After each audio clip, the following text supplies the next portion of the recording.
আকাশবাণী খবর পড়ছি সুরিতা সাহা। বিশেষ খবর। প্রতিরক্ষা ক্ষেত্রে কর্মরত ক্যাজুয়াল শ্রমিকদের জন্য একটি গোষ্ঠী বীমা প্রকল্প অনুমোদন করেছেন প্রতিরক্ষা মন্ত্রী রাজনাথ সিং। দিল্লিতে বিরোধী জোটের সমন্বয় কমিটির ভার্চুয়াল বৈঠক। পরিবার ও সম্পত্তি বাঁচাতে বিরোধী জোট কাজ করছে, অভিযোগ বিজেপি সভাপতি জেপি নাড্ডার। পাকিস্তান অধিকৃত কাশ্মীরে ইসলামাবাদে নিযুক্ত ব্রিটিশ হাই কমিশনারের সফরের নিন্দা করেছে ভারত। দেশ জুড়ে প্রবল শৈত্যপ্রবাহ এবং উত্তর ভারতে অতি ঘন কুয়াশায় জনজীবন ব্যাহত। মালয়েশিয়া ওপেন ব্যাডমিন্টন প্রতিযোগিতায় ভারতের সাত্বিক সাইরাজ রাঙ্কি রেড্ডি এবং চিরাগ শেট্টি পুরুষদের ডাবলসের ফাইনালে উঠেছেন। আসছি বিস্তারিত খবরে। প্রতিরক্ষা মন্ত্রী রাজনাথ সিং সীমান্ত সড়ক সংগঠন বা জেনারেল রিজার্ভ ইঞ্জিনিয়ার ফোর্সে কর্মরত ক্যাজুয়াল শ্রমিকদের জন্য একটি গোষ্ঠী বীমা প্রকল্প অনুমোদন করেছেন। এইসব শ্রমিকরা প্রতিরক্ষা ক্ষেত্রে বিভিন্ন প্রকল্পে কর্মরত রয়েছেন। এই বীমার ফলে কর্মরত অবস্থায় এসব শ্রমিকদের মৃত্যু হলে তাঁদের পরিবার বা নিকট আত্মীয়রা 10 লক্ষ টাকা পর্যন্ত পাবেন। প্রতিরক্ষা মন্ত্রক সূত্রে জানানো হয়েছে, বিপজ্জনক কাজে নিযুক্ত, প্রাকৃতিক দুর্যোগ, পাহাড়ি অঞ্চলে কর্মরত বা পেশাগত স্বাস্থ্যহানির কারণে কর্মরত অবস্থায় এই ক্যাজুয়াল শ্রমিকদের মৃত্যুর ঝুঁকির প্রেক্ষিতে প্রকল্পটি চালু করা হয়েছে। আয়ুষ্মান ভারত প্রধানমন্ত্রী জন আরোগ্য যোজনায় সারা দেশে 30 কোটিরও বেশি আয়ুষ্মান কার্ড প্রাপকদের হাতে তুলে দেওয়া হয়েছে। এই কর্মসূচিতে সমাজের দরিদ্র পরিবারগুলির জন্য বছরে 5 লক্ষ টাকা পর্যন্ত স্বাস্থ্য বীমা সংস্থান রয়েছে। সারা দেশে 10 কোটিরও বেশি পরিবারের কাছে এই সুবিধা পৌঁছে দেওয়ার লক্ষ্যমাত্রা হাতে নেওয়া হয়েছে। এক সোশ্যাল মিডিয়া পোস্টে কেন্দ্রীয় স্বাস্থ্যমন্ত্রী মনসুখ মান্ডভিয়া এই খবর জানিয়েছেন। প্রধানমন্ত্রী নরেন্দ্র মোদী দিব্য কুমারের গাওয়া ভক্তিমূলক ভজন হর ঘর মন্দির হর ঘর উৎসবের প্রশংসা করেছেন। আজ এক সোশ্যাল মিডিয়া পোস্টে এই গানটি শেয়ার করে তিনি বলেছেন, বহু শতাব্দী অপেক্ষার পর অযোধ্যা ধামে সেই পবিত্র সময় এসেছে। এই পবিত্র সন্ধিক্ষণে ভগবান রামের জয়ধ্বনি দেশে সর্বত্র শোনা যাচ্ছে। শ্রী মোদী বলেছেন, ভক্তিমূলক এই গানের মাধ্যমে সবাই বিশ্বাস ও ভক্তির পরিবেশ অনুভব করবেন।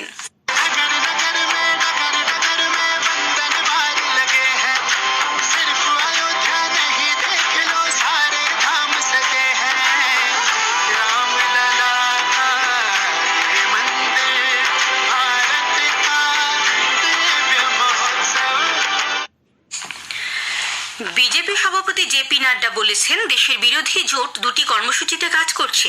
এগুলি হলো পরিবার বাঁচাও, সম্পত্তি বাঁচাও। আজ দিল্লিতে বিজেপি সদর দপ্তরে নমো নব মতদাতা অভিযানের সূচনা করে সাংবাদিকদের তিনি বলেন, প্রধানমন্ত্রী নরেন্দ্র মোদীর একমাত্র লক্ষ্য হচ্ছে বিকশিত ভারত, যুবক এবং মহিলাদের ক্ষমতায়ন ও দারিদ্র্য হ্রাস। এর আগে বিরোধী জোট INDI এর সমন্বয় কমিটি ভার্চুয়াল বৈঠকে মিলিত হয়।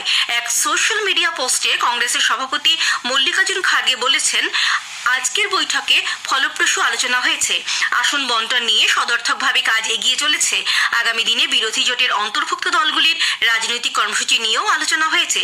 শ্রী খার্গে কমিটির চেয়ারম্যান নিযুক্ত হয়েছেন। ভারত চলতি মাসের 10 তারিখে পাকিস্তান অধিকৃত কাশ্মীরে ইসলামাবাদে নিযুক্ত ব্রিটিশ হাই কমিশনার ও সে দেশের বিদেশ মন্ত্রকের এক আধিকারিকের সফরের নিন্দা করেছে। বিদেশ মন্ত্রক এক বিবৃতিতে বলেছে, ভারতের সার্বভৌমত্ব ও আঞ্চলিক সংহতির ক্ষেত্রে এটি অনধিকার প্রবেশ। বিদেশ সচিব বিনয় মোহন কোয়াত্রা ভারতে ব্রিটিশ হাই কমিশনের কাছে এই বিষয়ে জোরালো প্রতিবাদ জানিয়েছে। মন্ত্রক বলেছে, কেন্দ্রশাসিত অঞ্চল জম্মু কাশ্মীর ও লাদাখ ভারতের একটি অবিচ্ছেদ্য অঙ্গ ও চিরকালই তা থাকবে। জম্মু কাশ্মীরের পুঞ্চ সেক্টরে গত সন্ধ্যায় সন্দেহভাজন জঙ্গিরা একটি সেনা কনভয়ের উপর হামলা চালানোর পর ওই অঞ্চলে নিরাপত্তা ব্যবস্থা জোরদার করা হয়েছে। এছাড়া রাস্তায় চলাচলকারী যানবাহনগুলিতে তল্লাশিও চালানো হচ্ছে। সরকারি সূত্রে জানানো হয়েছে, ভারতীয় সেনাবাহিনী প্রশিক্ষণপ্রাপ্ত কুকুর নিয়ে তল্লাশি চালাচ্ছে। এ খবর আপনারা শুনছেন আকাশবাণী থেকে। সমগ্র দেশ জুড়ে প্রবল শৈত্যপ্রবাহের মধ্যে আজ সর্বনিম্ন তাপমাত্রা 3 ডিগ্রিতে নেমেছে। ভারতীয় আবহাওয়া দপ্তর সূত্রে জানানো হয়েছে, এটি এই মরশুমের সর্বনিম্ন তাপমাত্রা। হরিয়ানার নারনৌল, দিল্লির আয়ানগর এবং উত্তরপ্রদেশের কানপুরে আজ এই তাপমাত্রা রেকর্ড করা হয়েছে। সারা দেশে বিভিন্ন স্থানে আজ অতি ঘন কুয়াশা দেখা গেছে। দিল্লিতে কম দৃশ্যমানতা এবং কুয়াশাজনিত কারণে বিমান চলাচল বিলম্বিত, জনজীবনও ব্যাহত হয়। আবহাওয়া দপ্তর জানিয়েছে, উত্তর ভারতের অধিকাংশ রাজ্যে আগামী 4-5 দিন ঘন থেকে অতি ঘন কুয়াশা থাকবে এবং একই সময়ে শৈত্যপ্রবাহ চলবে। পাঞ্জাব, হরিয়ানা, চণ্ডীগড় এবং দিল্লিতে 15ই জানুয়ারি পর্যন্ত শৈত্যপ্রবাহ চলার সম্ভাবনা রয়েছে। পশ্চিম উত্তরপ্রদেশ ও পূর্ব রাজস্থানেও 15ই জানুয়ারি পর্যন্ত শৈত্যপ্রবাহ চলবে। রাষ্ট্রপতি, উপরাষ্ট্রপতি, প্রধানমন্ত্রী এবং লোকসভার অধ্যক্ষ দেশবাসীকে লোহড়ী, মকর সংক্রান্তি, মাঘ বিহু এবং পোঙ্গল উপলক্ষে শুভেচ্ছা জানিয়েছেন। রাষ্ট্রপতি দ্রৌপদী মুর্মু এক বার্তায় বলেছেন, এই উৎসবগুলি দেশের সাংস্কৃতিক ঐতিহ্যের পাশাপাশি বৈচিত্র্যের মধ্যে ঐক্যের ছবি তুলে ধরে। উপরাষ্ট্রপতি জগদীপ ধনখড় বলেন, দেশের বিভিন্ন অংশে পালিত এই রীতিগুলির মাধ্যমে ফসল কাটার মরশুমকে উৎসবের আবহে উদযাপন করা হয়। এক সোশ্যাল মিডিয়া পোস্টে প্রধানমন্ত্রী বলেছেন, উৎসব মানুষের জীবনে সুস্বাস্থ্য, সমৃদ্ধি এবং সুখ নিয়ে আসে। তিনি সবাইকে উৎসব উপভোগ করার জন্য শুভকামনা জানিয়েছেন। লোকসভার অধ্যক্ষ ওম বিড়লা এই পবিত্র উৎসবে সকলের সুখ সমৃদ্ধির কামনা করেন। তাইওয়ানের নতুন রাষ্ট্রপতি হচ্ছেন লাই চিং-তে। আজ ডেমোক্রেটিক প্রোগ্রেসিভ পার্টির এই প্রার্থী রাষ্ট্রপতি নির্বাচনে জয়লাভ করেছেন। তিনি সাই ইং ওয়েনার স্থলাভিষিক্ত হবেন। চিং-তে 50 লক্ষেরও বেশি বা 40% ভোট পেয়েছেন। কুয়েমিন্টাং প্রার্থী পান 33% ভোট। মার্কিন যুক্তরাষ্ট্র ইয়েমেনে ইরান সমর্থিত হাউথি গোষ্ঠীর ওপর আজ সকালে নতুন করে বিমান আক্রমণ চালিয়েছে। মার্কিন সরকার জানিয়েছে, লোহিত সাগরে জাহাজ চলাচলের ওপর হামলার জন্য হাউথি গোষ্ঠী কর্তৃক ব্যবহৃত একটি র্যাডারকে ধ্বংস করার লক্ষ্যেই আজকের আক্রমণ চালানো হয়। মার্কিন নৌবাহিনীর ডেস্ট্রয়ার ইউএসএস কার্নি থেকে টোমাহক ক্ষেপণাস্ত্র ব্যবহার করে এই আক্রমণ চালানো হয়। তুরস্ক, ইরাক ও সিরিয়ায় কুর্দ জঙ্গিদের ওপর বিমান আক্রমণ চালিয়েছে। ইরাকি তুরস্কের সামরিক ঘাঁটির ওপর জঙ্গি হানায় 9 জন তুর্কি সেনা নিহত হবার একদিন পরই আজ পাল্টা হিসাবে আকাশপথে আক্রমণ চালানো হয়। তুরস্কের প্রতিরক্ষা মন্ত্রক জানিয়েছে, উত্তর ইরাকের মেকিনা, হাকুর্ক, গারা ও কান্ডিলে জঙ্গি ঘাঁটি লক্ষ্য করে আক্রমণ চালিয়ে তাদের ধ্বংস করে সীমান্ত ও নিরাপত্তা বাহিনীকে সুরক্ষিত রাখতেই এই অভিযান। নেপালের লুম্বিনী প্রদেশে রাপ্তি নদীতে একটি যাত্রীবাহী বাস পড়ে গেলে 2 ভারতীয় সহ কমপক্ষে 12 জন নিহত এবং আরও 23 জন আহত হয়েছেন। সংবাদ মাধ্যম সূত্রে জানানো হয়েছে, আজ খুব ভোরে বাসটি নেপালগঞ্জ থেকে কাঠমান্ডু যাওয়ার পথে ভাগালুবং এলাকায় রাপ্তি সেতু নদীতে পড়ে যায়। ভারত মার্কিন বাণিজ্য নীতি মঞ্চের 14তম মন্ত্রী পর্যায়ের বৈঠক গতকাল নতুন দিল্লিতে অনুষ্ঠিত হয়েছে। ভারতের শিল্প ও বাণিজ্য মন্ত্রী পীয়ূষ গোয়েল এবং মার্কিন যুক্তরাষ্ট্রের বাণিজ্য প্রতিনিধি ক্যাথরিন তাই এই বৈঠকে যৌথভাবে পৌরোহিত্য করেন। বৈঠক শেষে এক যৌথ বিবৃতিতে জানানো হয়েছে, গুরুত্বপূর্ণ খনিজ পদার্থ, শুল্ক এবং বাণিজ্যিক সুবিধা, সরবরাহ শৃঙ্খল এবং অত্যাধুনিক প্রযুক্তিতে নির্মিত পণ্যদ্রব্য নিয়ে ভবিষ্যতে 2 দেশ সহযোগিতার ক্ষেত্র প্রস্তুত করবে। শুল্ক নয়, এই ধরনের প্রতিবন্ধকতা দূর করতে একটি যৌথ ব্যবস্থা গড়ে তোলার বিষয়ে 2 দেশ একমত হয়। প্রবীণ ধ্রুপদী সঙ্গীত শিল্পী সরযোগিনী ডক্টর প্রভা আত্রের জীবনাবসান হয়েছে। আজ মহারাষ্ট্রের পুনেতে নিজ বাসভবনে তিনি শেষ নিঃশ্বাস ত্যাগ করেন।